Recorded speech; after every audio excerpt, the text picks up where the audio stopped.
Welcome, everybody, back to the FCS Prep Podcast. I apologize for the delay in releasing this. I did record one version of it, but it just didn't seem right to me, so I had to make sure I did it again. So I want to give you guys the best quality information that I have available to me. So today, guys, we're going to be talking about how unconditional love has boundaries. I know I was looking at stuff online when I was researching this topic. I was looking at different articles and different blogs and different things like that, different resources. And I saw that people were saying, well, unconditional love can't really exist because unconditional love needs to have boundaries. And if you have boundaries, then that's not unconditional love and blah, blah, blah, blah, blah, blah, blah. And I'm like, nah, that's not right. That is incorrect. Actually, for it to be unconditional love, there have to be healthy boundaries.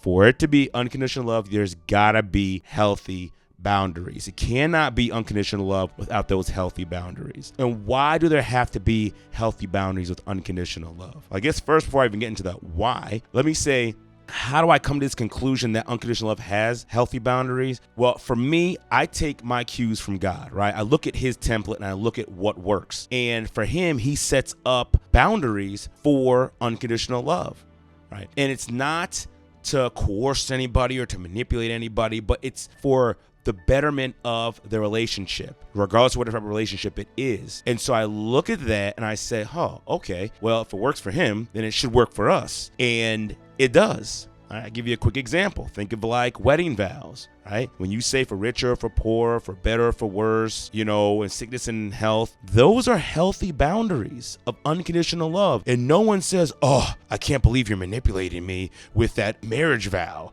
What do you mean for richer or for poor? We're poor, I should be able to leave, blah, blah, blah. I'm sick. I should be able to leave. Whatever the case may be. Like, no one says that's manipulation. No, those are the healthy boundaries for unconditional love that states no matter what, I'm still going to love you. And I'll get to enablers and stuff like that. I'll touch on that later. But I just want to let you know, where do I get this from? Where do these healthy boundaries for unconditional love come from? Like I said, that's where I take my template from. All right.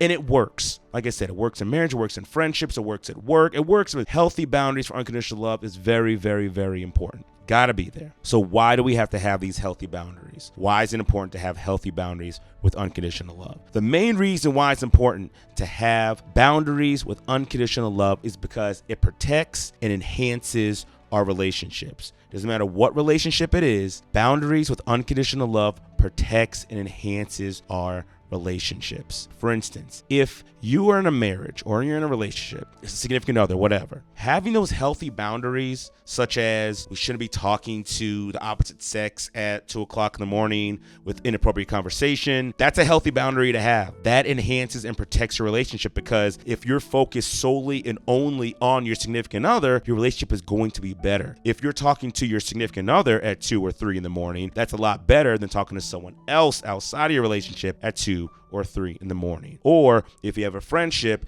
and part of that friendship is we're not going to do drugs. Just throwing something out there. We're not going to do drugs, right? Those are healthy boundaries. Because guess what? If you guys are not doing drugs and you guys, again, are focused on building your friendship, doing fun activities, playing games, working out, whatever, guess what? That protects and enhances your friendship. Obviously, doing drugs is going to destroy your friendship. It's going to tear it apart. That's why those boundaries have to be in place. I know those are two kind of extreme things, but I'm just trying to give you guys a general concept of why it's important to have healthy boundaries with unconditional love, because it enhances and it protects our relationships. What these boundaries are not. Stop me if you heard this one. If you love me, you would.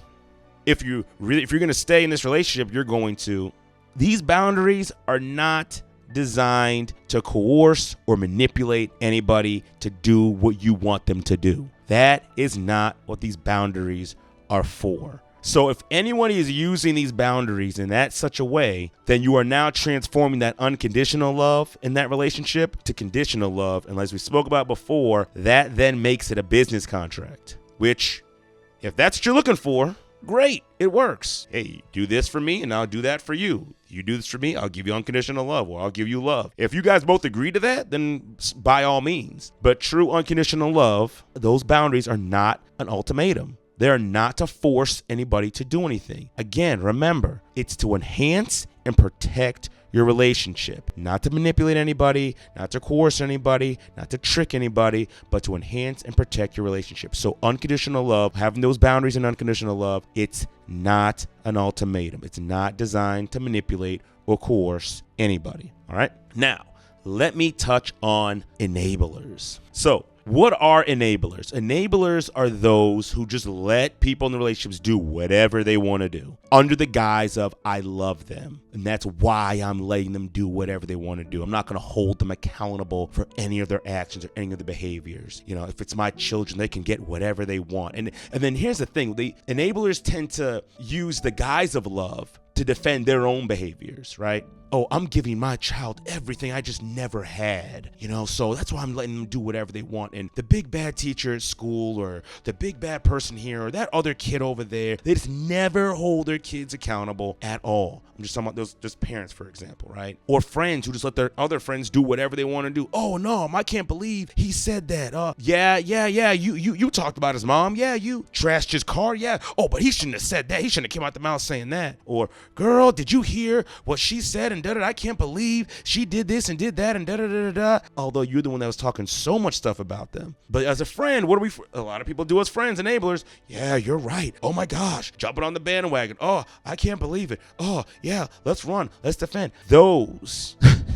That's what it looks like when you don't have any boundaries at all. You just let people come and go and do whatever they want to do and don't hold them accountable at all. Let them run and cheat and hurt and destroy all types of people's lives. And then you want to defend your actions and your behaviors by saying, oh, it's because I love them. That's why I'm giving them all these chances and doing all this stuff, right? I'm not even going to try to defend that. I was going to say something, but I'm not going to try to defend that. Listen, we all know what an enabler looks like, all right? And it's not healthy for any relationship. It's not healthy to let your significant other go and sleep around over and over and over again. That's not enhancing or protecting your relationship. It's not healthy to defend your child's bad behaviors to the point where they're just violating everybody else's space. That's not health. That's not love. That's not helping anybody else out. And what I realized with enablers is what their behaviors are. It's not to help the other person. It's not to help the child. It's not to help the significant other. It's not to help the friend. It's all based on them. It's based on what it makes them feel like. You know, oh, well, I'm doing such a great thing. It's about them. It's not about the other person. Because if it was truly about the other person, we would hold them accountable. We would say, nah, you shouldn't be trying to go and fight them. You're the one that caused it. Quick story. I was at work. A student came up to me and student was like, oh man, you know, hey, I'm scared of these kids. These kids are out here trying to fight me and blah, blah, blah. And he's running down the whole story, right? And then come to find out, the only reason these kids were even coming to him, they were upset with him, was because this student was putting stuff online and about these other students and talking about them. So what I could have done was, oh, you know, those are so bad. They shouldn't be coming. Yeah, no, I know you did that, but you know, you didn't mean it. You know, you weren't trying to hurt anybody. You know, no, I held the kid accountable. I said, bro, like, what do you expect? You're putting this person on blast online. You think you're just going to take it quietly? You think you're just going to be cool with it? Like, nah, bro, you shouldn't have done that. Now, I'm not saying they should come and try to hurt you, but at the same time, you brought this upon yourself. That's real unconditional love. When you hold somebody else accountable. And I'm going to have to make a whole podcast video about that. Works right there. So y'all stay tuned for that one. Unconditional love and personal accountability and responsibility and holding people accountable. Y'all stay tuned for that. That one's coming. That just hit. It's going to be hot off the presses. But back to enablers, right? Enabler, listen, you don't want to be an enabler. All right. Being an enabler is not unconditional love. Not holding your child accountable is not unconditional love. Not holding your spouse accountable is not unconditional love. Not holding your friends accountable, that is not unconditional love. That is a self-serving thing that helps you, makes you feel better. I'm a good friend. I'm a good parent. I'm a blah, blah, blah. No, when it's talking about unconditional love, what is good for them? What is good for their relationship? And lying to them and saying what they're doing is okay is not good for your relationship. So those are enablers. That's not unconditional love. That's fake unconditional love. And that's what it looks like when you have no boundaries, right? This looks like you have no healthy boundaries in your relationship. Again, that's not enhancing or protecting your relationship. Now, let's move on to how do we set up healthy boundaries, unconditional love? What does that look like? How do we do that? So I'm going to tell you, first thing you got to do is determine a healthy base for the relationship. And what I mean by that is just what are the general things that should be in a relationship in the first place? Trust, loyalty, respect, empathy. Like, these things should just be in there. Communication, those are just the base ground level stuff, right? All that stuff, and you should be aware of what that looks like in your relationship. If you're dating or you're trying to get married, these are conversations you should have. As friends, we should be very aware of what that friendship is looking like. And I'm not going to go into deep detail about what that is, because that could be a whole nother topic for another time. What does a healthy relationship with a friendship look like? But I'm just talking about healthy boundaries right now. Y'all got to set that up in the very beginning. What's acceptable? What's not acceptable? The things I mentioned before, those got to be there. But you could also have other boundaries that maybe just personal to you. As long as they're not manipulative or coercive, you're good. Right? As long as you're not trying to use them to get somebody to do something, you're good. So first, determine that healthy base. What do those boundaries look like? All right, the next thing, once you determine what those boundaries look like, you've got to uphold your boundaries. Consistency is key. Got to do it. You got to uphold them. Right? If you're wishy-washy, and it's sometimes-y, and it's like sometimes you hold it up, sometimes you don't. Listen, people see right through that. You know who's really good about seeing through that? Children. Children have a very, very strong sense of justice, and they will call you out when you're doing the wrong thing. So check those boundaries. You can check them against children. Like, hey, you see me doing this? You see me doing that? They'll let you know. They'll be honest. And the younger, the better, because they have less of a filter when they're younger.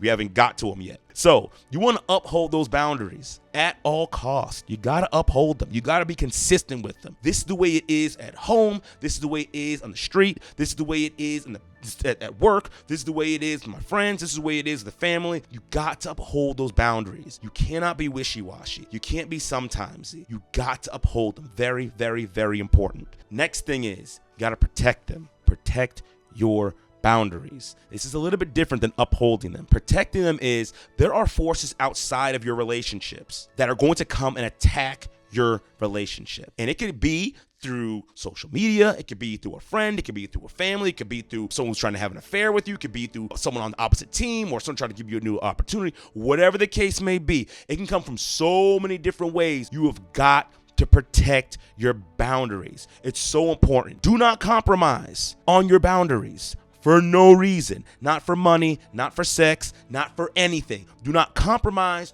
on your boundaries. Protect them. Remember, these boundaries enhance and protect your relationship. What's really and truly important. There's a reason why when you're married, they say don't let everybody up in your marriage, family included. Because guess what? They get in your head, they say these things, they tear down your boundaries, and then where are you all at the end? Protect your boundaries. Stand up for what you believe in. It does not matter what it costs. Stand up for what you believe in and protect those boundaries. Now, here's something else. Here's some little few things that go along with protecting the boundaries, right? One, don't get comfortable. Do not get comfortable at all. You got to stay vigilant in protecting your boundaries, because the moment you start getting comfortable, and I have a whole video about comfort and stuff like that on my other podcast, but when you start getting comfortable, you start getting lazy. When you start getting lazy, you're not watchful. When you're not watchful, that allows those on the outside to slip in unaware. And when they slip in unaware, they can start doing a lot of damage. Think about Troy. Think about the Trojan horse. They got lazy. Instead of sending out a scouting party and finding out, I know it's a story, but just follow me, right? Instead of finding out, are our enemies truly gone? Are the ships gone? Check the entire island. Check the entire coast and make sure they're gone. Nah, what'd they do? Oh, look at that. They're gone. There's no one out there. Oh, they left us a present. Let's give it to the gods. And what happened? They got lazy. They got comfortable. They let them in. And you know how it goes. Everybody got killed. They just went through and just mollywopped everyone inside of Troy. That was it. So don't get comfortable in your relationships. Don't get comfortable with your boundaries. Keep a watchful eye on your boundaries. Protect them at all cost. Something else you should do. Another part of that. Build healthy habits in your relationships. What I mean by that is build routine and build your character. What I mean by routine, and this is more so, you could use it for anything, but if you have a steady routine, for example, right? Let's say your day consists of this. I wake up, I pray, read my Bible, work out, go to work. I'm there for 8 hours. Then I go to the grocery store. I pick up some, juice, groceries, whatever, and then I come home. And that's my routine on a regular basis. You could set your watch to it. It's a little bit difficult for things to come in and start attacking your boundaries and attacking you, right? It's kind of difficult with that if you have a routine. The next thing is character building. Right. So we talked about routine. I'll be honest, that's more so for like relationships, like intimate relationships, significant others, stuff like that. Because if they can know your routine, then they know when something's not right. And of course, you let somebody know if you're off or whatnot. Just put that stuff in there. So that's more so for that. I don't really expect my friends and family to know my routine, but this is actually, the next part actually ties this all together a little bit, right? So character building. What I mean by that is if people know your character, if people know your heart, if they know the real you, then when other people come and try to lie, when other people come and try to tell stories, and they try to tell your significant other, they try to tell your friends that, oh, can you believe? Oh man, we saw Keith down in the trap house, man. Yeah, we saw the Holy Ghost charged car down by the trap house, man, and he was buying drugs and he was selling them and he had some girl dancing on him and dot dot dot dot dot. If you know my character, if you truly know me, you'd be like, nah.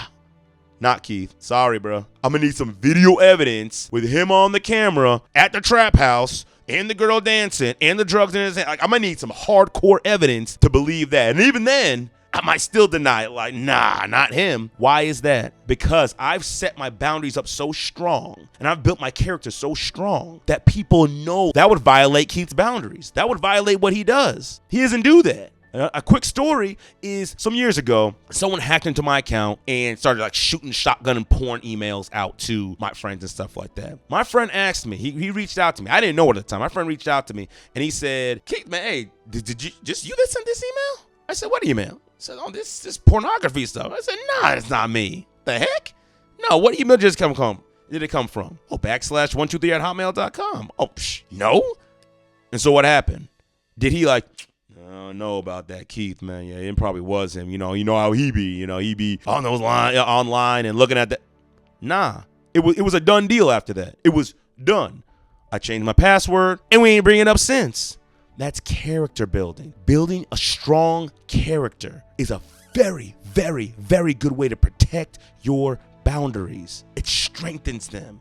Because when people know, because your character is part of that boundary. Trustworthy, loyal, compassionate, what all the stuff, right? Those are all used. Those are all part of my boundaries. And so if my character is exuding that at all times, then guess what?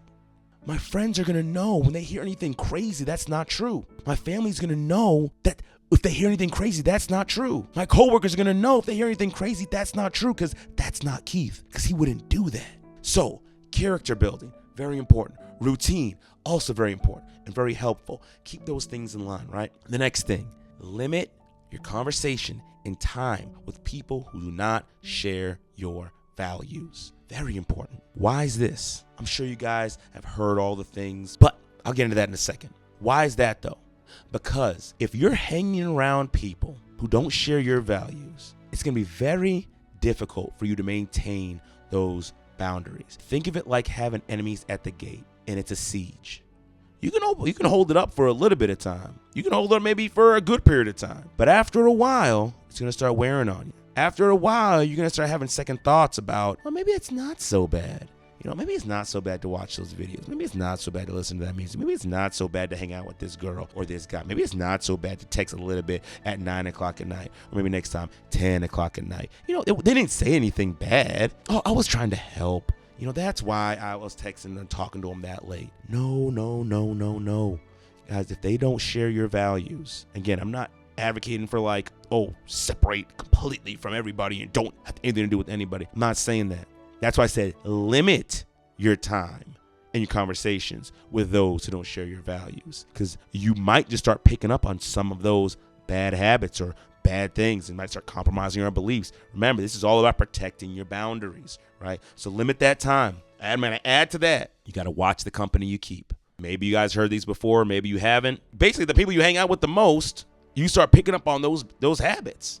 That's what starts happening. You start picking up on those habits. You start picking up on the way they think. And then, unfortunately, because you start picking that stuff up, it starts wearing down on your boundaries. It starts tearing them down. Slowly but surely, it starts tearing them down. And when you start compromising, that's when things start to get bad. Right? That's when the gate starts. That's when the Trojan horse comes in. That's why it's so important to watch the company you keep. The people are around you. What are they thinking like? What's their work ethic? What are their morals like? What are their values like? How do they treat their spouse? How do they treat their friends? What do they talk about people behind their back? What do they look like? Because guess what? You get to choose who you're around.